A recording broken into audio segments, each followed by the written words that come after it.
মরতে হয় যাও, জান্নাত জাহান্নামের মাঝখানে একটা জায়গা আছে, জায়গাটার নাম হলো আরাফ। এই আরাফের মধ্যখানে যে দাঁড়া, ওখানে যে মালাকুল মউত কাঁপতে থাকবে। মালাকুল মউত বলবে, আল্লাহ সৃষ্টির শুরুতে যদি জানতাম সবাইকে মৃত্যুদান করার পরে, রূহ কবজ করার পরে আমাকেও মরতে হবে, তাহলে এই কঠিন দায়িত্বের ব্যাপারে আপনার কাছে ক্ষমা চাইতাম।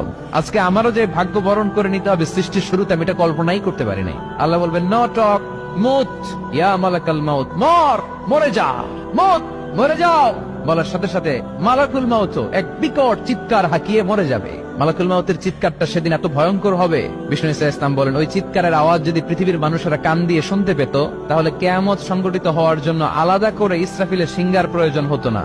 ওই চিৎকারের আওয়াজে প্রতিটা মানুষ কানের পর্দা ফেটে ওই জায়গায় লাশ হয়ে পড়ে যেত। এবার ডানে বায়ে সামনে পেছনে উপরে নিচে কেউ নাই, একজন ছাড়া। জোরে বলতে হবে, তিনি কে?